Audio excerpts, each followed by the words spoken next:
तो इस प्रश्न में आपसे पूछ रहे हैं कि किस व्यक्ति को 2022 के नोबेल शांति पुरस्कार के लिए चुना गया है। तो आंसर होगा एल.एस. बियालियात्स्की। तो याद रखना 2022 का नोबेल पीस प्राइज ये बेलारूस के एल.एस. बियालियात्स्की ने, और रशिया का एक मानवाधिकार संगठन है मेमोरियल, और यूक्रेन का एक मानवाधिकार संगठन है सेंटर फॉर सिविल लिबर्टीज। तो इनको नोबेल शांति पुरस्कार देने की भी घोषणा की गई है। मतलब एक तो व्यक्ति है और 2 संगठन हैं। कमेटी ने कहा कि उन्होंने सरकारों की आलोचना करने और नागरिकों के मौलिक अधिकारों की रक्षा करने के अधिकार को कई वर्षों तक बढ़ावा दिया है, इसीलिए इनको नोबेल शांति पुरस्कार के लिए चुना गया है। और शांति पुरस्कार की खास बात क्या है, ये नॉर्वे में दिया जाता है। बाकी जो 5 क्षेत्रों में नोबेल पुरस्कार दिए जाते हैं वो स्टॉकहोम स्वीडन में दिए जाते हैं। टोटल 6 क्षेत्रों में दिए जाते हैं।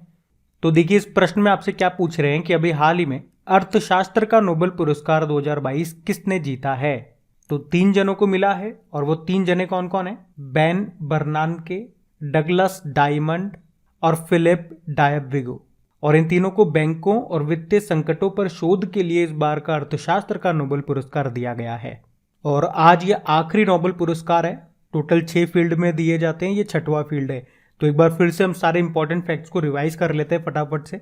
नोबेल पुरस्कार किसकी याद में दिया जाता है? डायनामाइट के खोजकर्ता अल्फ्रेड नोबेल की याद में। 6 क्षेत्रों में दिए जाते हैं, कौन कौन से? Medicine, physics, chemistry, literature, economics और पीस में। और पीस वाला इंपॉर्टेंट क्यों है? ये नॉर्वे में दिया जाता है, बाकी सारे स्टॉकहोम स्वीडन में दिए जाते हैं। बाकी बात करें अगर कि नोबेल पुरस्कार प्राप्त करने वाले पहले भारतीय कौन थे, तो रविंद्रनाथ टैगोर जी थे।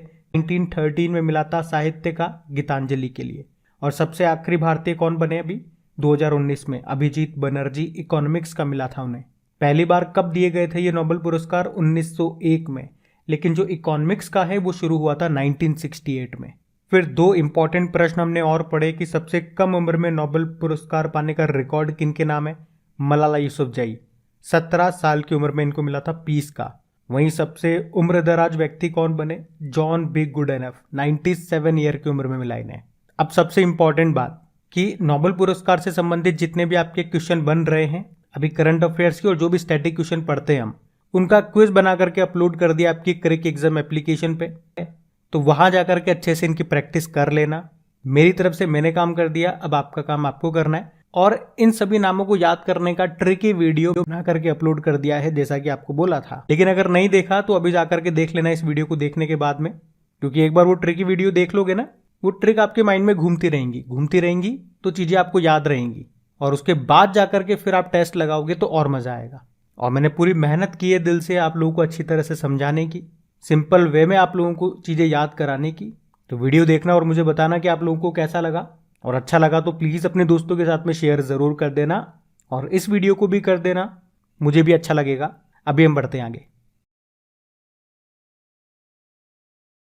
तो इस प्रश्न में आपसे पूछ रहे हैं कि अक्टूबर 2022 में FIH वर्ष 2021-22 का सर्वश्रेष्ठ पुरुष गोलकीपर किसे चुना गया। तो आंसर होगा PR श्रीजेश को। तो अभी इंटरनेशनल हॉकी फेडरेशन ने साल के सर्वश्रेष्ठ गोलकीपर की घोषणा कर दी है। तो इसमें पुरुषों में तो सर्वश्रेष्ठ गोलकीपर किसे चुना गया है? PR श्रीजेश को। वहीं महिलाओं में चुना गया है सविता पूनिया को। याद रखना ये महिला हॉकी टीम की कप्तान है सविता पूनिया। और अभी हमने पढ़ा था कि इंटरनेशनल हॉकी फेडरेशन ने rising star of the year 2021-22 चुना गया है। महिलाओं में बात करोगे तो मुमताज खान को, और पुरुषों में बात करोगे तो टेमोथ क्लेमेंट को। ये फ्रांस के हैं।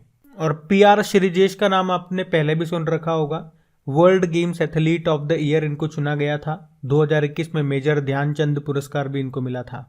आपको याद है FIH हॉकी 5S का पहला खिताब किसने जीता? भारत ने जीता था पोलैंड को हरा करके। जो हुआ कहाँ पे था? लुज़ेन स्विट्जरलैंड में। लुज़ेन स्विट्जरलैंड में ही इंटरनेशनल हॉकी फेडरेशन का हेडक्वार्टर मिलेगा आपको। और टोक्यो ओलंपिक 2020 में भारतीय पुरुष हॉकी टीम ने ब्रोंज मेडल जीता था। किसको हरा करके? जर्मनी को हरा करके। और आप जानते हो पंजाब में मोहाली हॉकी स्टेडियम का नाम बलबीर सिंह सीनियर के नाम पे रखा गया।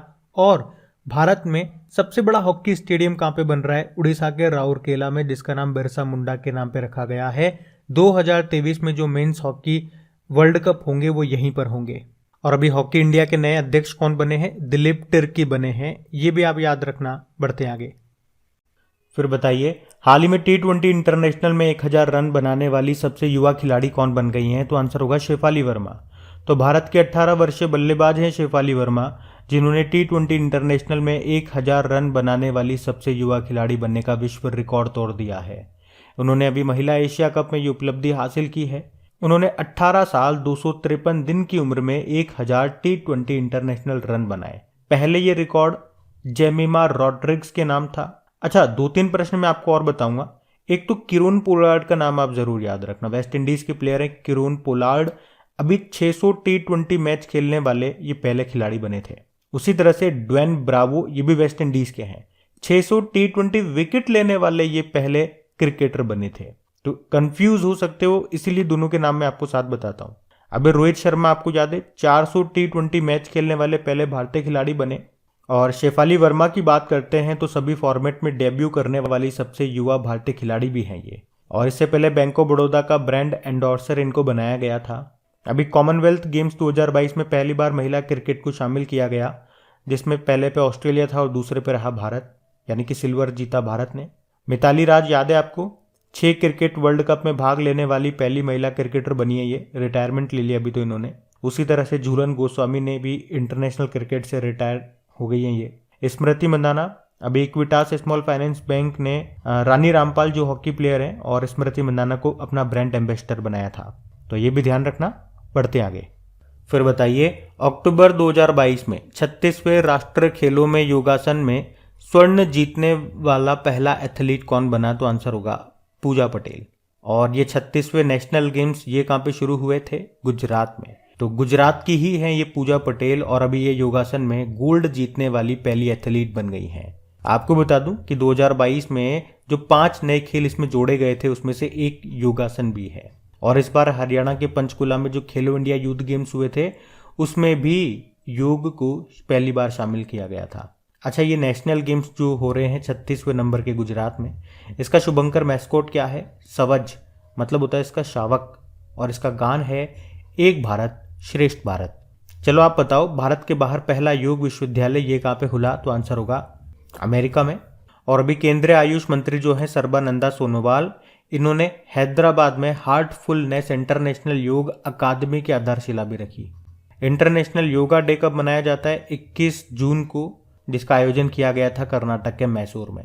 एक प्रश्न का उत्तर आप लोग दे जाओ कि भारत के बाहर पहला IIT कहाँ पे खोला जाएगा, ये बताओ आप। हम बढ़ते आगे।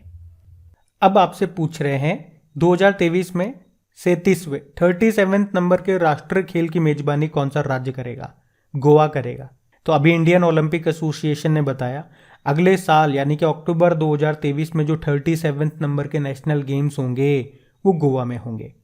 अभी 36 नंबर के 2022 में कहाँ पे हुए? गुजरात में हुए, जिसका शुभंकर मैस्कॉट था सवज, मतलब होता है शावक। और अगले वाले याद रखना गोवा में होंगे। चलो कुछ प्रश्न आपसे पूछता हूं मैं। 2023 में 19वें एशियन गेम्स भी होंगे। कहाँ पे? चाइना के हांगझो में। आपको याद है 2023 को यूनाइटेड नेशन जनरल असेंबली ने मोटे अनाज का अंतर्राष्ट्रीय वर्ष घोषित किया है। और 2023 में इसरो और नासा का जो संयुक्त मिशन है निसार उपग्रह को लॉन्च किया जाएगा 2023 में। उसी तरह से 2023 में देश का पहला एलिवेटेड अर्बन एक्सप्रेसवे ये भी शुरू होगा। कौन सा? द्वारका एक्सप्रेसवे, दिल्ली और गुड़गांव को जोड़ेगा ये। और 2023 में जो क्रिकेट वर्ल्ड कप है वो भी भारत में होंगे। और 2023 में मेंस हॉकी वर्ल्ड कप ये भी भारत में उड़ीसा में होंगे ये। और 2023 में जो 31वें साउथ ईस्ट एशियन गेम्स हैं वो वियतनाम में होंगे। 2023 में street child cricket world cup ये भी भारत में होंगे। 2023 में इंटरनेशनल ओलंपिक कमेटी सत्र की मेजबानी करेगा मुंबई, ये भी याद रखो। और 2023 में G20 समिट को होस्ट करेगा भारत। 2023 में इंटरनेशनल सी फूड शो को होस्ट करेगा कोलकाता। और एक प्रश्न का उत्तर आप लोग देना, होमवर्क प्रश्न है ये, डाल लो इसे। 2023 में जो 17वां प्रवासी भारतीय दिवस होगा इसका आयोजन कहाँ पे किया जाएगा? आप बताओ। हम बढ़ते आगे। चलो बताओ फिर, अभी किसने लगातार दूसरे साल फॉर्मूला 1 विश्व चैंपियनशिप का खिताब जीत लिया? तो आंसर होगा मैक्स वर्स्टपन ने। तो रेड बुल के ड्राइवर हैं, डच ड्राइवर है ये मैक्स वर्स्टपन। जिन्होंने जापानी ग्रैंड प्री जीत करके फॉर्मूला 1 2022 विश्व चैंपियनशिप का खिताब जीत लिया। वे लगातार दूसरे साल वर्ल्ड चैंपियन बने हैं। कौन? Max Verstappen. अच्छा मुझे बताओ, अभी कौन सा फॉर्मूला 1 ड्राइवर है जिन्होंने अभी संन्यास की घोषणा करी है? तो आंसर होगा सेबेस्टियन वेटेल। और अगर आपसे पूछे कि इस साल Laureus sportsman of the year 2022 किसे चुना गया था, तो आंसर होगा मैक्स वर्स्टेपन को। और वुमेन्स में बात करेंगे तो जमैका की ओलंपिक स्प्रिंटर है एलन थॉम्सन हेरा, उनको चुना गया था। ये याद रखना। बढ़ते आगे। चलो फिर बताइए, अभी हाल ही में किस भारतीय ने विश्व महिला 6 रेड स्नूकर चैंपियनशिप 2022 में रजत पदक जीता, सिल्वर जीता? तो आंसर होगा विद्या पिल्लई। तो पूर्व विश्व टीम स्नूकर चैंपियन और कई बार अंतर्राष्ट्रीय पदक विजेता रही विद्या पिल्लई ने विश्व महिला 6 रेड स्नूकर चैंपियनशिप 2022 में सिल्वर जीता है। अच्छा, इनके अलावा एक और भारतीय हैं जिनका नाम है वर्षा संजीव, इन्होंने ब्रोंज मेडल जीता। देखना, ये विद्या पिल्लई है ना, ये नाम याद रखना। इनको क्वीन ऑफ द ग्रीन के नाम से भी जाना जाता है। तो प्रश्न अगर मान लो एक से आगे एग्जाम में कि क्वीन ऑफ द ग्रीन के नाम से किनको जाना जाता है, तो विद्या पिल्लई आंसर करना। इनका संबंध किससे है? स्नूकर से है, स्नूकर गेम से है। कहां से हैं ये? तमिलनाडु से। आपको बता दूं, वे 9 बार नेशनल चैंपियनशिप का खिताब भी जीत चुकी हैं और 2017 में विश्व महिला स्नूकर चैंपियनशिप के फाइनल में पहुंचने वाली ये पहली भारतीय महिला बनी थी। उसमें भी इन्होंने सिल्वर जीता था। और स्नूकर में उनके अच्छे प्रदर्शन के लिए कर्नाटक सरकार ने उन्हें 2016 में एकलव्य पुरस्कार से भी सम्मानित किया था। तो इनका नाम इंपॉर्टेंट है, याद रखना। बढ़ते आगे। अब आपको बताना है कि किसे FIH यानी कि international hockey federation men's player of the year चुना गया है। तो आंसर होगा हरमनप्रीत सिंह को। तो हॉकी में भारत के स्टार डिफेंडर और ड्रैग फ्लिकर हरमनप्रीत सिंह को FIH men's player of the year का अवार्ड से नवाजा गया है। उन्हें लगातार दूसरी बार ये सम्मान मिला है और 26 साल के हैं ये हरमनप्रीत कौर, और ऐसा करने वाले ये दुनिया के सिर्फ चौथे खिलाड़ी हैं जिन्हें ये सम्मान मिला है। वहीं अगर महिला वर्ग में बात करें तो किसे चुना गया? नीदरलैंड की जो प्लेयर हैं फेलिस अल्बर्स। तो याद रखना, पुरुषों में तो चुना गया हरमनप्रीत सिंह को जो भारतीय हैं, और महिला में चुना गया नीदरलैंड की प्लेयर फेलिस अल्बर्स को। अभी हमने पढ़ा था कि इंटरनेशनल हॉकी फेडरेशन ने वर्ष 2021-22 का सर्वश्रेष्ठ पुरुष गोलकीपर किसे चुना? PR श्रीजेश को। और महिलाओं में बात करेंगे तो सविता पूनिया को चुना है। और उससे पहले हमने पढ़ा था इंटरनेशनल हॉकी फेडरेशन ने rising star of the year 2021-22 किसे चुना? महिलाओं में चुना था मुमताज खान को और पुरुषों में चुना था टिमोथ क्लेमेट को। ये फ्रांस के प्लेयर हैं। बाकी इंटरनेशनल हॉकी फेडरेशन का हेडक्वार्टर आपको मिलेगा लुज़ेन, स्विट्जरलैंड में। और अभी हॉकी इंडिया के नए अध्यक्ष कौन चुने गए थे? दिलीप तिर्की। आप जानते हो FIH हॉकी 5S का पहला खिताब किसने जीता? भारत ने, पोलैंड को हरा करके। ये लुज़ेन, स्विट्जरलैंड में हुआ था। और आप जानते ही हो टोक्यो ओलंपिक 2020 में भारतीय पुरुष हॉकी टीम ने ब्रोंज जीता था जर्मनी को हरा के। और जो मोहाली हॉकी स्टेडियम है उसका नाम बलबीर सिंह सीनियर के नाम पर रखा गया है। और 2023 में मेंस हॉकी वर्ल्ड कप ये कहाँ पे होंगे? उड़ीसा में होंगे। और भारत का सबसे बड़ा हॉकी स्टेडियम ये उड़ीसा में ही बन रहा है, जिसका नाम बिरसा मुंडा के नाम पे रखा गया। तो ये पॉइंट्स भी आप याद रखना। बढ़ते आगे। अगला प्रश्न है कि अभी किसे सितंबर महीने के लिए ICC women's of the month का अवार्ड मिला है? तो आंसर होगा हरमनप्रीत कौर को। तो भारतीय महिला क्रिकेट टीम की कप्तान है हरमनप्रीत कौर, और अभी इन्होंने सितंबर महीने का ICC women's player of the month का अवार्ड जीता है। और इस तरह से वे ये अवार्ड जीतने वाली पहली भारतीय महिला क्रिकेटर बन गई हैं। तो इनका नाम इंपॉर्टेंट है। कौन से महीने के लिए जीता? सितंबर महीने के लिए। आप जानते हो ICC ने ये नया अवार्ड शुरू किया था प्लेयर ऑफ द मंथ का। इसमें हर महीने के लिए एक पुरुष और एक महिला को चुना जाता है। तो सितंबर महीने का महिला में तो चुन लिया गया हरमनप्रीत कौर को। अच्छा, पुरुषों में बात करें, पुरुषों में किसे चुना गया? यानी कि ICC men's player of the month for September month, ये चुना गया पाकिस्तान के मोहम्मद रिजवान को। देखो ICC की बात करते हैं, स्थापना होती है 1909 में। हेडक्वार्टर मिलेगा आपको दुबई UAE में। CEO इसके कौन है? जॉफ एलार्डिस हैं और इसके चेयरमैन है ग्रेग बार्कले। ध्यान रखना ये। बढ़ते आगे। फिर आप बताइए, अभी शीर्ष स्तरीय फुटबॉल में 700 क्लब गोल दागने वाले पहले फुटबॉलर कौन बन गए? तो आंसर होगा क्रिस्टियानो रोनाल्डो। तो मैनचेस्टर यूनाइटेड के फॉरवर्ड क्रिस्टियानो रोनाल्डो शीर्ष स्तरीय फुटबॉल में 700 क्लब गोल दागने वाले पहले फुटबॉलर बन गए हैं। मतलब 700 गोल कर चुके हैं ये। उन्होंने पुर्तगाल के फुटबॉल क्लब स्पोर्टिंग लिस्बन और मैनचेस्टर यूनाइटेड और रियल मैड्रिड और जुवेंटस, मतलब जिस भी फुटबॉल क्लब की तरफ से उन्होंने खेला उन सबको मिला करके टोटल इन्होंने कितने गोल करे हैं? 700 गोल। टोटल मैच बात करेंगे, टोटल मैच कितने खेल चुके हैं ये? 944। तो 944 मैचों में 700 गोल दागे इन्होंने। अच्छा, आपको याद होगा अभी हमने पढ़ा था फोर्ब्स की सबसे अधिक कमाई करने वाले फुटबॉल खिलाड़ियों की जो सूची आई थी, उसमें क्रिस्टियानो रोनाल्डो ये तीसरे स्थान पर थे। पहले स्थान पे कौन थे? पेरिस सेंट जर्मेन के खिलाड़ी किलियन एम्बाप्पे। सेकंड पे लियोनेल मेसी थे। तीसरे पे क्रिस्टियानो रोनाल्डो थे। ध्यान रखना, बढ़ते आगे। फिर आपको बताना है, अभी हाल ही में किसने कुआलालंपुर में 2022 IBSF विश्व बिलियर्ड्स चैंपियनशिप में गोल्ड पदक जीता है? तो आंसर होगा पंकज आडवाणी। तो भारत के बिलियर्ड्स प्लेयर हैं ये पंकज आडवाणी, जिन्होंने कुआलालंपुर मलेशिया में IBSF वर्ल्ड बिलियर्ड्स चैंपियनशिप 2022 को जीत करके अपना 25वां गोल्ड मेडल जीता है।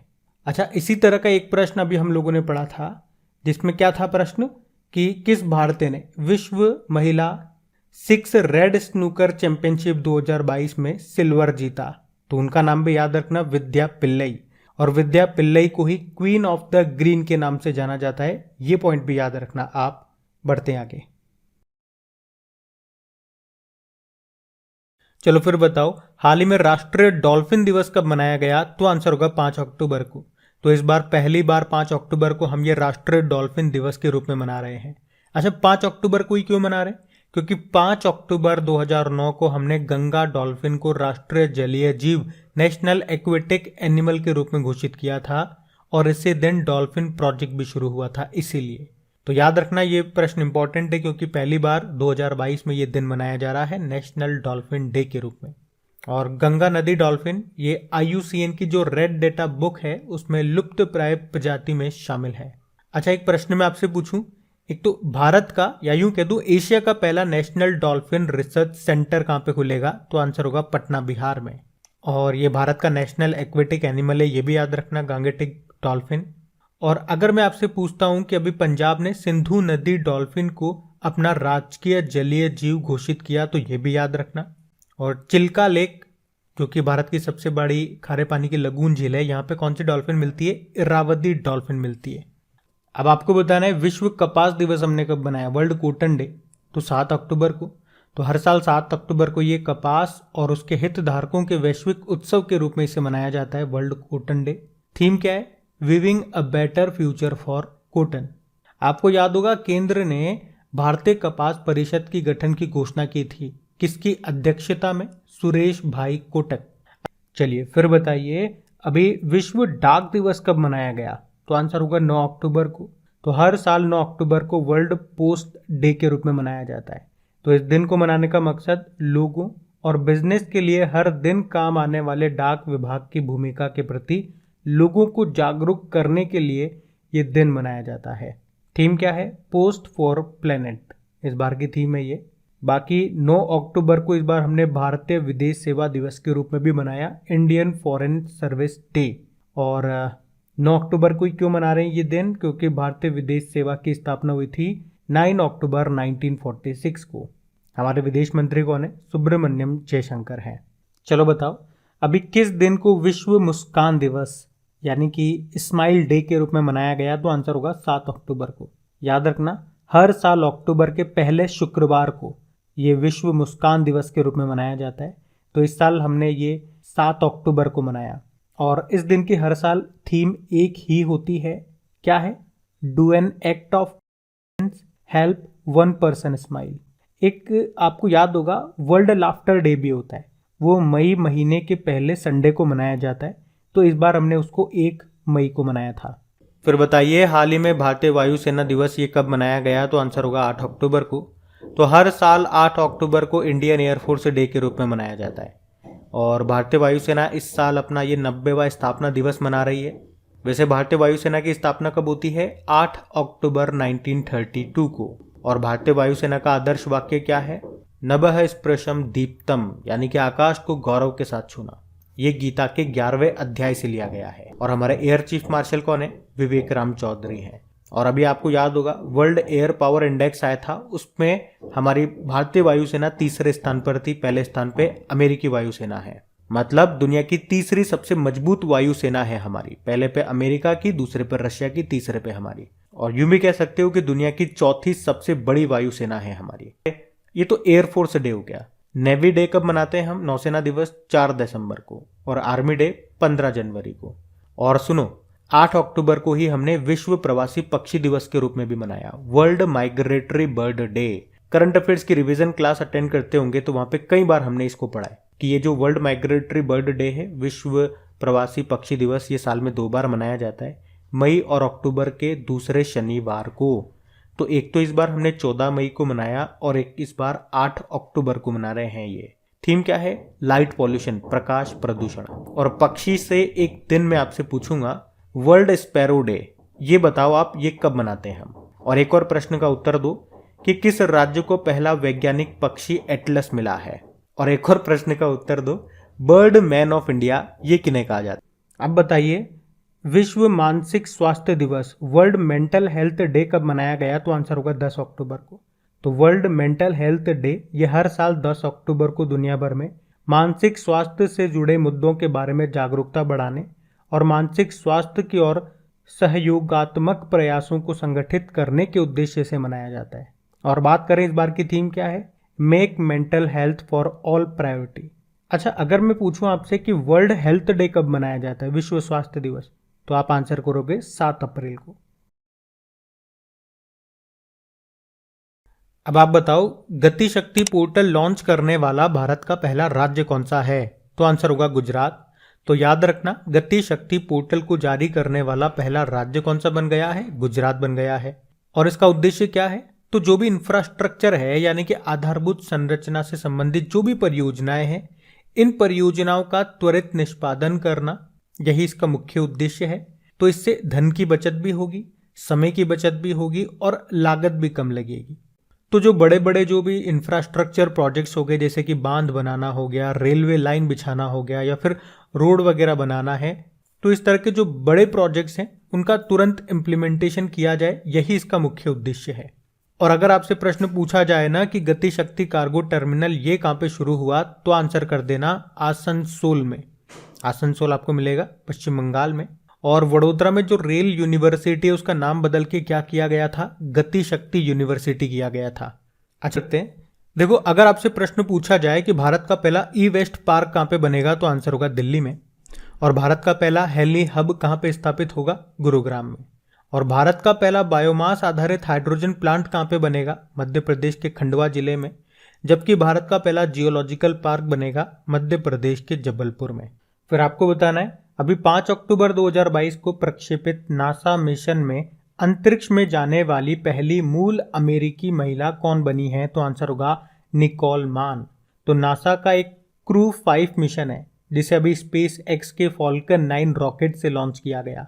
इस मिशन में टोटल 4 अंतरिक्ष यात्री हैं और इन 4 में एक महिला ऐसी है जो अंतरिक्ष में जाने वाली अमेरिकी मूल की पहली महिला बन गई है, जो उन 4 अंतरिक्ष यात्रियों में से एक है जिन्होंने इंटरनेशनल स्पेस स्टेशन के लिए अभी उड़ान भरी है। और उनका नाम क्या है? निकोल मान। इन 4 में 2 अमेरिकी है वैसे, एक तो ये निकोल मान और एक है जॉश कसाडा। एक जापानी है कोइची वाकाटा और एक रशियन है अन्ना किकीना। अच्छा, आप जानते हो यूनाइटेड अरब अमीरात की पहली महिला अंतरिक्ष यात्री का नाम क्या है? नोरा अल मतरूशी। अभी अंतरिक्ष में उड़ान भरने वाली भारतीय मूल की तीसरी महिला कौन सी बनी थी? सिरिशा बांदला। पहली कल्पना चावला है, दूसरी सुनीता विलियम्स है। एक कैथी सुलिवन का नाम आपने जरूर सुना होगा, अंतरिक्ष में चहलकदमी करने वाली पहली महिला है। साथ में समुद्र की सबसे गहरी सतह तक पहुंचने का रिकॉर्ड भी उनके नाम पर है। और समुद्र की सबसे गहरी सतह यानी कि हम बात कर रहे हैं मैरियाना ट्रेंच की, जो आपको मिलेगा प्रशांत महासागर में। तो इस प्रश्न में आपसे क्या पूछ रहे हैं कि अभी किस राज्य के मोडेरा गांव को देश का पहला सौर संचालित गांव घोषित किया जाएगा? तो आंसर होगा गुजरात। तो सरकार के द्वारा जल्दी गुजरात के मोडेरा गांव को देश का पहला सौर ऊर्जा संचालित गांव घोषित किया जाएगा। और ये किसने कहा? गुजरात के जो मुख्यमंत्री हैं भूपेंद्र पटेल ने। उन्होंने कहा कि प्रधानमंत्री नरेंद्र मोदी खुद आधिकारिक तौर पर ऑफिशियली मोडेरा गांव को सौर ऊर्जा संचालित गांव घोषित करेंगे। इसके लिए गांव में बैटरी ऊर्जा भंडारण प्रणाली यानी कि बीज, बैटरी एनर्जी स्टोर्ड सिस्टम का प्रयोग किया जाएगा। मतलब दिन के समय तो घरों में जो सोलर पैनल लगे होंगे उनसे बिजली पैदा होगी, और सूर्यास्त के बाद यानी कि रात में बीज के माध्यम से लोगों को बिजली मिलेगी। बीज की फुल फॉर्म मैंने आपको बता दी, वो ध्यान रखना। बैटरी एनर्जी स्टोर्ड सिस्टम मतलब बैटरी से एनर्जी मिला करेगी रात में। तो गांव के सभी घरों में 1300 से ज्यादा 1 किलोवाट रूफटॉप सोलर सिस्टम लगाए गए हैं। और इसी के साथ मोडेरा गांव का जो सूर्य मंदिर है वो भी सौर ऊर्जा से संचालित होगा। इस मंदिर की बात करें तो इसे चालुक्य वंश के राजा भीमदेव प्रथम ने बनवाया था। अब एक आध प्रश्न मैं आपसे पूछूंगा। पहले तो आप मुझे बताओ, दुनिया का सबसे बड़ा सोलर पावर प्लांट ये कहां पे बनेगा? तो आंसर होगा मध्य प्रदेश के खंडवा जिले में ओमकारेश्वर बांध पे मिलेगा ये, नर्मदा नदी पर, जिसकी कैपेसिटी होगी 600 मेगावाट की। आपको याद है अभी इंटरनेशनल सोलर अलायंस की 5वीं मंत्री स्तरीय बैठक हुई थी, कहां? नई दिल्ली में। और याद रखना बालिका पंचायत का सफल आयोजन गुजरात के कुनरिया गांव में हुआ था। चलो बताओ, भारत का पहला सैनिटरी नैपकिन मुक्त गांव ये कौन सा बना? केरल का कुंभलांगी गांव। भारत का पहला कार्बन न्यूट्रल पंचायत ये बनी जम्मू कश्मीर का पल्ली गांव। और हर गांव में पुस्तकालय के साथ झारखंड का जामताड़ा जिला ये देश का पहला जिला बना। तो इस प्रश्न में आपसे क्या पूछ रहे हैं कि अक्टूबर 2022 में association of mutual fund in India के अध्यक्ष के रूप में किसे फिर से चुन लिया गया? तो आंसर होगा आर बालासुब्रमण्यम को। तो आदित्य बिरला सन लाइफ के एमडी सीईओ हैं ये ए बालासुब्रमण्यम, जिनको अभी association of mutual fund in India का अध्यक्ष फिर से चुना गया है। जबकि एडलवाइस की जो मैनेजिंग डायरेक्टर है राधिका गुप्ता, उनको इसका उपाध्यक्ष बनाया गया। अच्छा, ये है क्या association of mutual funds in India? तो ये भारत में सेबी रजिस्टर्ड म्यूचुअल फंड्स की जितनी भी एसेट मैनेजमेंट कंपनीज हैं उनका ये संघ है, एक ऑर्गेनाइजेशन है।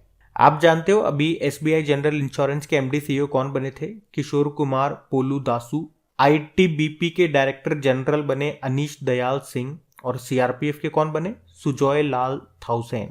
अभी एम्प्लॉइज स्टेट इंश्योरेंस कॉर्पोरेशन यानी कि कर्मचारी राज्य बीमा निगम के डायरेक्टर जनरल बने राजेंद्र कुमार। आप जानते हो अभी हमारे 16वें नंबर के अटॉर्नी जनरल कौन बने? आर वेंकटरमणि। तो इनका नाम इंपॉर्टेंट रहेगा, याद रखना। बढ़ते आगे। चलो बताओ, हाल ही में हीरो मोटोकॉर्प ने किसे अपना ब्रांड एम्बेसडर बनाया है? तो आंसर होगा रामचरण को। ये साउथ एक्टर है रामचरण, जिनको हीरो मोटोकॉर्प ने अपना ब्रांड एम्बेसडर बनाया।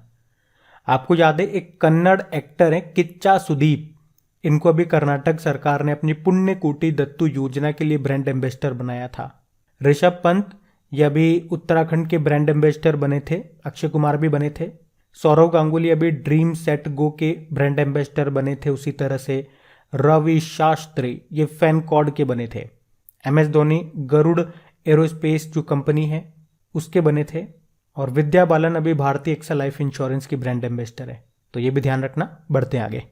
फिर बताइए, अभी आरबीआई ने किसे यस बैंक के एमडी सीईओ के रूप में 3 साल के लिए पुनर्नियुक्त किया है? तो आंसर होगा प्रशांत कुमार को।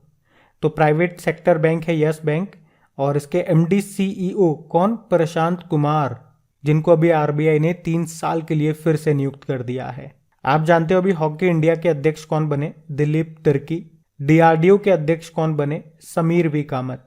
और इंदरमीत गिल की बात करें तो वर्ल्ड बैंक में चीफ इकोनॉमिस्ट बने थे अभी ये। यस बैंक की स्थापना होती है सन 2004 में। मुंबई में हेडक्वार्टर है और इसके चेयरपर्सन कौन है? सुनील मेहता। और एमडी सीईओ ये प्रशांत कुमार। इसकी टैगलाइन होती है एक्सपीरियंस अवर एक्सपर्टीज। ये ध्यान रखना। बढ़ते हैं आगे। अब बताइए, अभी गल्फ ऑयल लुब्रिकेंट ने किसे अपना ब्रांड एम्बेसडर बनाया? तो आंसर होगा स्मृति मंधाना को। तो अभी गल्फ ऑयल लुब्रिकेंट्स ने भारतीय महिला क्रिकेट टीम की उप कप्तान स्मृति मंधाना को अपना ब्रांड एम्बेसडर बनाया है। और ये पहला मौका होगा जब कोई महिला क्रिकेटर इस ब्रांड का प्रचार करेगी। इससे पहले आपको याद होगा जो हॉकी प्लेयर है रानी रामपाल और जो स्मृति मंदाना है, ये दोनों इक्विटास स्मॉल फाइनेंस बैंक की ब्रांड एम्बेसडर बनी थी। बाकी अभी आपने पढ़ा होगा हीरो मोटरकॉप के ब्रांड एम्बेसडर बने थे रामचरण, साउथ एक्टर है ये। एक कन्नड़ एक्टर भी हैं किच्चा सुदीप, जिनको अभी कर्नाटक सरकार ने अपनी पुण्य कोटि दत्तू योजना के लिए ब्रांड एम्बेसडर बनाया था। अभी ऋषभ पंत ये उत्तराखंड के ब्रांड एम्बेसडर बने थे। उत्तराखंड के अभी अक्षय कुमार भी बने थे। सौरव गांगुली ये ड्रीम सेट गो के ब्रांड एम्बेसडर बने थे। रवि शास्त्री फैन कोड के बने थे। महेंद्र सिंह धोनी अभी गरुड़ एरोस्पेस के बने थे। और विद्या बालन भारतीय एक्सा लाइफ इंश्योरेंस की ब्रांड एम्बेसडर बनी थी। अच्छा, शेफाली वर्मा का नाम आपने पढ़ा था। अभी T20 इंटरनेशनल में 1000 रन बनाने वाली सबसे युवा खिलाड़ी बनी है ये शेफाली वर्मा। झूलन गोस्वामी ने तो इंटरनेशनल क्रिकेट से अभी रिटायरमेंट ले लिया। मिताली राज ने भी रिटायरमेंट ले लिया, लेकिन आपको याद होगा 6 क्रिकेट वर्ल्ड कप में भाग लेने वाली पहली महिला क्रिकेटर बनी थी ये। तो ये पॉइंट्स भी याद रखना, बढ़ते हैं आगे। फिर बताओ अभी किसे bank of India mutual fund का CEO बनाया गया? तो आंसर होगा मोहित भाटिया को। तो अभी bank of India mutual fund ने मोहित भाटिया को अपना नया CEO नियुक्त किया है। आप जानते हो अभी शिपिंग कॉर्पोरेशन ऑफ इंडिया के CMD कौन बने थे? BK त्यागी। और BK से एक नाम आपको याद आएगा, भारतीय इंटरनेट के जनक कहे जाने वाले BK सिंघल का अभी निधन हो गया। उत्पल कुमार सिंह की बात करेंगे तो संसद टीवी के CEO बने ये। कल्याण चौबे की बात करें तो ऑल इंडिया फुटबॉल फेडरेशन के ये प्रमुख बने। अच्छा चलो, एक प्रश्न मैं आपके लिए छोड़ के जा रहा हूँ। अभी हमारे नए CDS chief of defence staff ये कौन बने? और नेशनल स्टॉक एक्सचेंज के नए अध्यक्ष कौन बने, ये भी बताओ। बढ़ते हैं आगे। चलो फिर बताओ, अभी हाल ही में SBI जनरल इंश्योरेंस के नए MD CEO कौन बने हैं? तो आंसर होगा किशोर कुमार पोलूदासु। तो याद रखना, अब SBI general insurance company limited ने किशोर कुमार पोलूदासु को अपना नया MD CEO बनाया है। अभी गेल के नए अध्यक्ष बन गए संदीप कुमार गुप्ता। अभी हमारे 16वें नंबर के अटॉर्नी जनरल बने R वेंकटरमणि। और 16 से 1 कम होता है 15। 15वें नंबर की प्रेसिडेंट बनी द्रौपदी मुर्मू। 15 से 1 कम होता है 14, तो 14वें नंबर के वाइस प्रेसिडेंट बने जगदीप धनखड़। और अभी हमारे ICMR Indian council of medical research के नए डायरेक्टर जनरल बने डॉक्टर राजीव बहल। और राजीव से याद आएगा राजीव कुमार का नाम, chief election commissioner of India है ये, मुख्य चुनाव आयुक्त 25वें नंबर के हैं। अभी SBI जनरल इंश्योरेंस की बात कर लें तो आपको याद होगा, SBI जनरल इंश्योरेंस की बात कर रहे हैं तो आपको याद होगा अभी इसने आरोग्य संजीवनी हेल्थ इंश्योरेंस पॉलिसी को लॉन्च किया था। साइबर वोल्टेज बीमा योजना शुरू की थी। #बहाने छोड़ो टैक्स बचाओ अभियान शुरू किया था। और एक नया स्वास्थ्य बीमा वर्टिकल लॉन्च किया था। तो ये सारे संबंधित प्रश्न इससे याद रखना, बढ़ते हैं आगे। फिर बताइए, अभी हाल ही में किस बैंक ने स्मार्ट वायर नाम से एक ऑनलाइन समाधान शुरू करने की घोषणा की है? तो आंसर होगा ICICI बैंक ने। तो भी ICICI बैंक ने स्मार्ट वायर नाम से एक ऑनलाइन समाधान शुरू करने की घोषणा की है, ताकि उसके ग्राहकों को स्विफ्ट आधारित आवक प्रेषण को तेज और परेशानी मुक्त तरीके से करने में मदद मिल सके। और ICICI बैंक इस तेज ऑनलाइन समाधान को पेश करने वाला देश का पहला बैंक बन गया है। तो ये NRI और निवासी ग्राहकों दोनों को ऑनलाइन और पेपरलेस तरीके से अवगत कराएगा। ICICI बैंक की स्थापना होती 1994 में। इसके CEO संदीप बख्शी हैं और इसका टैगलाइन होता है, हम है ना ख्याल आपका। आपको याद होगा अभी ICICI बैंक ने MSMEs के लिए लॉन्च किया था open for all digital ecosystem.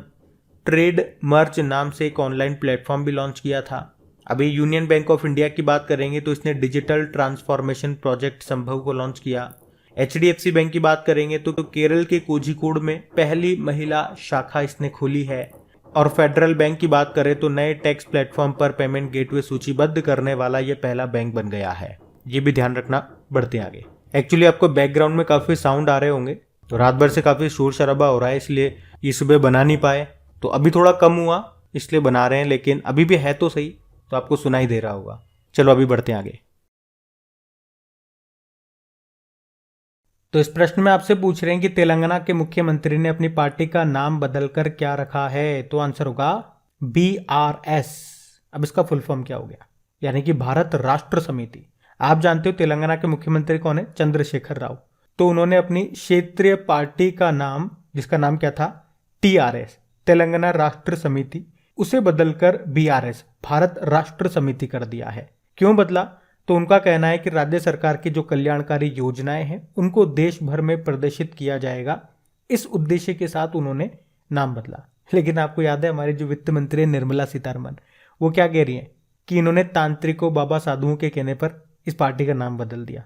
बाकी कौन सच्चा कौन झूठा ये तो भगवान ही जाने, हमें तो जो याद रखना है वो नाम याद रख लेंगे, जो नाम बदलोगे वो पढ़ लेंगे। वैसे भी योगी जी के राज में नाम बदलने की आदत सी लग गई है सबको। चलो नाम बदलने से कुछ इंपॉर्टेंट प्रश्न मैं आपसे पूछता हूँ। बहुत मजे कर लिया आपने, अब नाम बताओ। अभी तेलंगाना ने आपको याद होगा नए सचिवालय का नाम बदल के किसके नाम पे रखा, BR अम्बेडकर जी के नाम पे।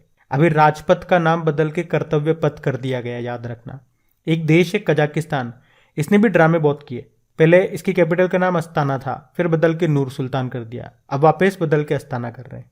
मतलब जिनके पास काम करने के लिए कुछ भी नहीं है ना, तो नाम ही बदलते रहो। उसी तरह से महाराष्ट्र में औरंगाबाद का नाम बदल के संभाजी नगर कर दिया और ओस्मानाबाद का नाम बदल के धाराशिव कर दिया था। उसी तरह से नवी मुंबई एयरपोर्ट का नाम बदल कर DB पाटिल इंटरनेशनल एयरपोर्ट कर दिया था। मध्य प्रदेश में होशंगाबाद का नाम बदल के नर्मदापुरम किया गया। और अगर आपसे पूछे कि स्वच्छ भारत अभियान का नाम बदल के क्या किया गया, सुंदर भारत। और अगरतला एयरपोर्ट का नाम महाराजा वीर विक्रम सिंह के नाम पे रखा गया। फिरोज शाह कोटला स्टेडियम तो आपको याद होगा अरुण जेटली जी के नाम पे रखा गया था। उसी तरह से नई दिल्ली में ही जो प्रगति मैदान मेट्रो स्टेशन है उसका नाम सुप्रीम कोर्ट मेट्रो स्टेशन किया गया था।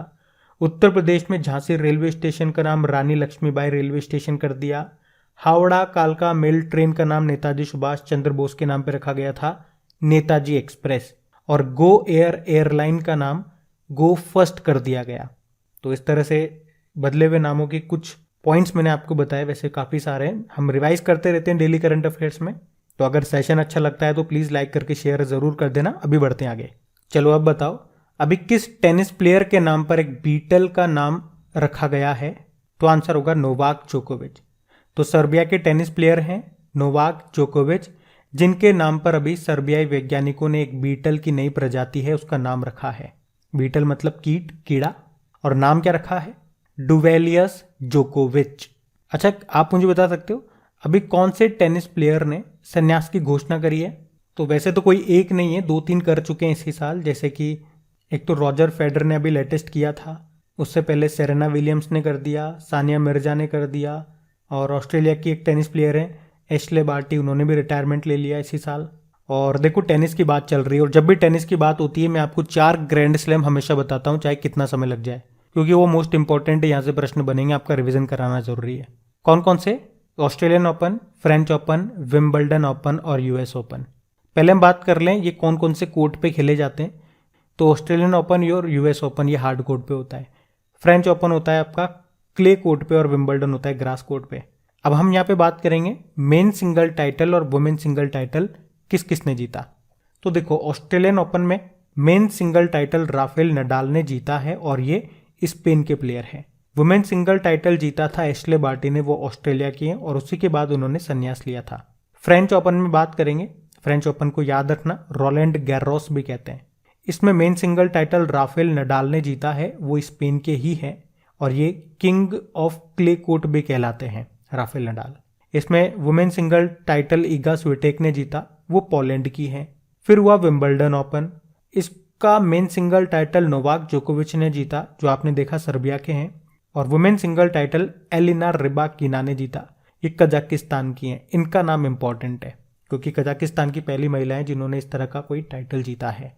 फिर हुआ US ओपन में men single title Carlos Alcaraz ने जीता, जो कि स्पेन के हैं, और वुमेन सिंगल ईगा स्विटेक ने जीता, वो पोलैंड से हैं।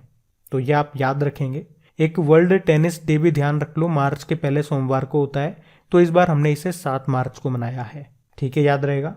तो बढ़ते हैं आगे। फिर बताओ, अभी 1 से लेकर 15 अक्टूबर 2022 तक KVIC के द्वारा कहां पर स्फूर्ति मेले का आयोजन किया गया? तो आंसर होगा नई दिल्ली में। तो अभी KVIC ने 1 से लेकर 15 अक्टूबर तक नई दिल्ली में एक स्फूर्ति मेले का आयोजन किया। और इस स्फूर्ति मेले का उद्देश्य क्या है? त्योहारों के मौजूदा समय में नागरिकों के बीच देश भर के पारंपरिक उत्पादों को बढ़ावा देना। KVIC यानी कि खादी ग्रामोद्योग आयोग, और कौन से मंत्रालय के अंदर आता है ये? एमएसएमई मंत्रालय, जिसके मंत्री हैं नारायण राणे। अभी याद होगा केवीआईसी के नए अध्यक्ष कौन बन गए? मनोज कुमार बन गए। और मनोज से दो नाम और याद रखना, एक तो मनोज पांडे और एक मनोज सोनी। मनोज पांडे आप जानते हो नए आर्मी चीफ बने, और मनोज सोनी ये यूपीएससी के चेयरमैन बने थे। आपको याद होगा केवीआईसी ने ही पहला मोबाइल हनी प्रोसेसिंग वैन शुरू किया था गाजियाबाद में। केवीआईसी ने ही प्रोजेक्ट बोल्ड शुरू किया था आदिवासियों की इनकम को बढ़ाने के लिए। कहां से? राजस्थान के उदयपुर में निमचा मंडला गांव से। यहाँ पे बोल्ड का मतलब होता है bamboo oasis on lands in drought. और भारत का पहला खादी सेंटर कहाँ पे खुलेगा, ये भी याद रखना, अच्छा प्रश्न है, दिल्ली में। ध्यान रखना ये सब, बढ़ते आगे। चलो बताओ, केंद्रीय गृह मंत्री जो है अमित शाह, अभी इन्होंने किस प्रदेश के पहाड़ी समुदाय को अनुसूचित जनजाति यानी कि एसटी का दर्जा देने की घोषणा की है? तो आंसर होगा जम्मू कश्मीर। पहले जम्मू कश्मीर को आप जानते हो आर्टिकल 370 के तहत विशेष राज्य का दर्जा प्राप्त था। फिर 31 अक्टूबर 2019 को इसे खत्म करके इससे दो नए यूनियन टेरिटरी बने, जम्मू कश्मीर और लद्दाख। तो जम्मू कश्मीर में आपको एक समुदाय मिलेगा गुर्जर और बकरवाल, जिसे एसटी का दर्जा प्राप्त है। वहीं पर एक पहाड़ी समुदाय भी है जो ओबीसी में आता है। फिर पहाड़ी समुदाय ने मांग की कि भैया हमें भी एसटी में आना है, हमें भी एसटी में शामिल करो। तो फिर इसके लिए न्यायमूर्ति जीडी शर्मा की अध्यक्षता में आयोग का गठन किया गया और उनकी रिपोर्ट में बताया गया कि पहाड़ी समुदाय को भी एसटी में शामिल किया जाना चाहिए। तो अब गृह मंत्रालय के द्वारा इस पहाड़ी समुदाय को भी गुर्जर और बकरवाल के साथ एसटी में शामिल किया जाएगा। अच्छा मुझे बताओ, ओबीसी का सब क्लासिफिकेशन करने के लिए कौन सा आयोग है? ये हम पढ़ चुके हैं, तो आंसर होगा रोहिणी आयोग। चलो बताओ, हाल ही में किस राज्य में 3 प्रांतीय सशस्त्र सीमा बल की महिला बटालियन ये कहाँ पे स्थापित की गई? तो आंसर होगा उत्तर प्रदेश में। तो अभी उत्तर प्रदेश में महिला सुरक्षा को बढ़ावा देने के लिए मिशन शक्ति अभियान शुरू किया गया है। तो राज्य में पुलिस फोर्स में 20% सीटें महिलाओं के लिए आरक्षित रखी गई है, ताकि महिलाओं को सुरक्षा देने के साथ उन्हें आत्मनिर्भर बनाया जा सके। और इन सीटों को फिल करने के लिए 3 पीएसी यानी कि प्रांतीय सशस्त्र सीमा बल महिला बटालियन स्थापित की गई, जिसमें से एक का नाम रखा है रानी अवंतीबाई बटालियन, दूसरी का नाम रखा है उदय देवी बटालियन और तीसरी है झलकारी बाई बटालियन। और ये बटालियन कहाँ पे स्थापित की जा रही है? एक बदायूं में, एक लखनऊ में और एक गोरखपुर में। अच्छा मुझे आप बताओ कि भारत की पहली महिला मनोचिकित्सक का नाम क्या है? कुछ समय पहले इनका निधन हो गया। इनका नाम शारदा मेनन है। अभी CSIR की पहली महिला डायरेक्टर जनरल कौन बनी? नल्ला थम्बी कलाई सेल्वी। और भारत की पहली महिला क्रिकेट कमेंटेटर का नाम क्या है? चंद्रा नायडू। निधन हो चुका है इनका भी।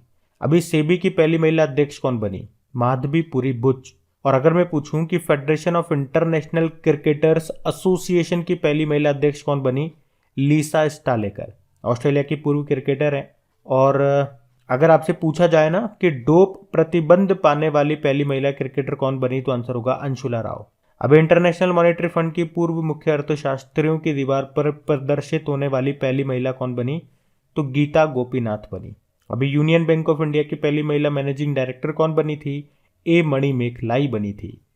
चलो फिर बताओ, अक्टूबर 2022 में आतंकवाद विरोधी समिति की एक प्रमुख बैठक के लिए भारत किस शहर में संयुक्त राष्ट्र सुरक्षा परिषद के राजनयिकों की मेजबानी करेगा? तो आंसर होगा मुंबई और दिल्ली। तो भारत ये अभी 28 और 29 अक्टूबर 2022 को मुंबई और नई दिल्ली में आतंकवाद विरोधी समिति की एक महत्वपूर्ण बैठक के लिए अन्य सदस्य देशों के साथ यूनाइटेड नेशन सिक्योरिटी काउंसिल के राजनयिकों की मेजबानी करेगा। और बैठक का केंद्र बिंदु क्या है? आतंकवाद में नई प्रौद्योगिकियों के इस्तेमाल की चुनौतियों का मुकाबला करना। भारत वर्तमान में वर्ष 2022 के लिए संयुक्त राष्ट्र सुरक्षा परिषद यूनाइटेड नेशन सिक्योरिटी काउंसिल के आतंकवाद विरोधी समिति का अध्यक्ष है, ये याद रखना। देखो आप जानते हो यूनाइटेड नेशन का हेडक्वार्टर कहां पर है? न्यूयॉर्क में है। इसकी स्थापना होती है 24 अक्टूबर 1945 को। सेक्रेटरी जनरल है एंटोनियो गुतेरेस। चलो मुझे बताओ, अभी दक्षिण सूडान में संयुक्त राष्ट्र मिशन में फोर्स कमांडर किसे नियुक्त किया गया था? तो आंसर होगा मोहन सुब्रमण्यम को। और 2023-24 के लिए यूनाइटेड नेशन सिक्योरिटी काउंसिल के अस्थायी सदस्य के रूप में 5 देशों को चुना गया था। जानते हो वो 5 देश कौन कौन से हैं? इक्वेडोर, जापान, माल्टा, मोजाम्बिक और स्विट्जरलैंड। अभी यूनाइटेड नेशन में भारत की अगली स्थायी प्रतिनिधि कौन बनी? रुचिरा कंबोज बनी है। और under secretary general of United nation कौन बनी है? रबाब फातिमा बनी है। तो ये भी आप याद रखना। बढ़ते आगे। अगला प्रश्न है, अभी हाल ही में मुलायम सिंह यादव का निधन हो गया, वे किस पार्टी के संस्थापक थे? तो आंसर होगा समाजवादी पार्टी। समाजवादी पार्टी के संस्थापक थे और उत्तर प्रदेश के पूर्व मुख्यमंत्री रहे मुलायम सिंह यादव का भी लंबी बीमारी के बाद निधन हो गया है। आप जानते हो बहुजन समाज पार्टी, इसके अध्यक्ष हैं मायावती। जननायक जनता पार्टी, इसके अध्यक्ष हैं दुष्यंत चौटाला। और भारत राष्ट्र समिति, याद आया, अभी हमने पढ़ा था तेलंगाना के जो मुख्यमंत्री हैं चंद्रशेखर राव, अभी इन्होंने अपनी पार्टी का नाम TRS यानी कि तेलंगाना राष्ट्र समिति से बदल के BRS भारत राष्ट्र समिति कर दिया। अभी गुलाम नबी आज़ाद ने भी अपनी नई पार्टी बनाई है, डेमोक्रेटिक आज़ाद पार्टी। चलो बताओ, भारत में टोटल कितने राष्ट्रीय राजनीतिक दल हैं? 8 हैं, जिसमें सबसे नवीनतम कौन सा है? नेशनल पीपल्स पार्टी 2013 में बना था, जिसके नेता हैं कॉनराड संगमा, जो कि कहाँ के मुख्यमंत्री हैं? मेघालय के मुख्यमंत्री हैं। ये भी याद रखना पॉइंट।